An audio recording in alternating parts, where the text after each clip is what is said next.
ፋንቱ እንግዲህ ለመጀመሪያ ጊዜ አውደ ምሕረት ላይ የዘመርሽውን ዝማሬ ታስታውሻለሽ? ነይ ነይ እምዬ ማርያም ነይ ነይ ቤዛዊት ዓለም ቃለ ዝማሬ ያሰማልን። ከመቀበል ይልቅ የሚሰጥ ሰው ብፁዕ ነው አይደል የሚለው። ደጅ ተጠንቶ ያ እኮ የክርስቶስ ክቡር ሥጋ ክቡር ደም ነው። እኛ ስለነሱ ቆመን አስቀድሰን ማቅረብ ያለብን። ቤተክርስቲያን ሲሄድ ዓለማዊ ነገር የሚቀርበት ይመስለዋል። ማንንም ሰው እንደዚህ እጁን ዘርግቶ ያቅፋል፣ ይቀበላል። እግዚአብሔር በብዙ ነገር ባርኮኛል።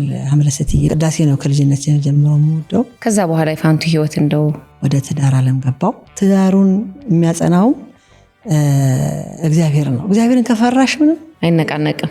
ትዳር እስከ ሽምግልና አይደለም፣ አንዴ ከገቡ መውጣት የለም። የሆነ ነገር እንኳን ብታመም እኮ ውሃ የሚያቀብለኝ አሁን እሱ ነው። ተፋትቻለሁ ብሎ ሚዲያ ላይ መውጣት በጣም ከባድ ነው። ልጄን እወዳለሁ ካልሽ ለልጅሽ ጥሩ ህይወት ነው ማስተማር ያለብን። በመንፈሳዊ ህይወት ምን አይነት ትምህርት መውሰድ አለበት? አሮጊት አይደለም እንግዲህ ምክር ነው ያስፈልገናል። እንደዚህ ያለው ወይ ያላት ወይ እንደዚህ ብለሽ ካልሽ እሱ ትዳር አይደለም፣ እቃዎቹ ናቸው የሚጋቡት። ምክንያቱም ያ ውበት ደግሞ ያረጃላ።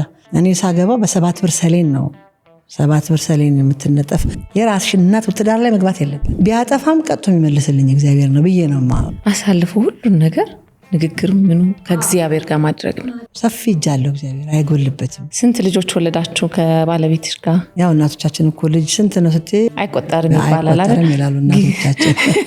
ልጆችን አልጠግባቸውም ማለታቸው ጀርባው በጥቂት መጥቶ ያው ፓራላይዝ አድርገውታል። አሁን ለምሳሌ ጠቅላላ ፓራላይዝ ልጁ ምኑም ባይሰራ በማንኪያ ማበላው ብሆን በልጅ ማዘን ከባድ ስለሆነ በልጅ የሚደሰት ያድርገው አይደለ? እግዚአብሔር ደግሞ በሰዎች ላይ ክፉ ነገር አያደርግም። ሊያሳልፍ የፈለገውን ብቻ ነው የሚያሳልፍ። በጣም ህይወት ሲከብድሽ፣ ጨለማ ሲሆን ሲጋረድብሽ የምታደርጊው ነገር ምንድን ነው? በቃ ይሄን ነገር ከአንተ ውጭ የሚፈታልኝ የለም ብዬ ነበር የዘገች ማለት ነው። ስለ ቅድስና የበቃ ጥሩ ሰው ስለሆንኩ ሳይሆን እግዚአብሔር ስለ ስሙ ያደርጋል። እግዚአብሔር ደግሞ የፈቃድ እኮ ነው አምላክ አይደለ? የፈቃድ አምላክ አይደለ? ልትድን ትወዳለህ አይደል የሚለው። አሁን እናቶች የት ነው ያለ ነው? እውነት የት ነው ያለ ነው? ቲክቶክ ላይ አይደለም ኳስ ምናምን የሚያው እናቶች አንዳንድ ያስቀያልና ያስፈራኛል። መጪው ዘመን ማለት ነው ምንም በማያውቀው ነገር እንዲማገድ ብዙ ወጣት ከምልሽ ቁጥር በላይ የኢትዮጵያዊ ልጅ በጣም አደገኛ ህይወት ውስጥ ነው ያለው። አደገኛ ግን በር ዘግተው ምንድን የሚያዩት? ዓለም እኮ ሌላ ውስጥ እኮ ናት ያለችው። ምክንያቱም ፍጻሜ ዘመን ነው። ወላጆች እግዚአብሔር ይጠይቀናል።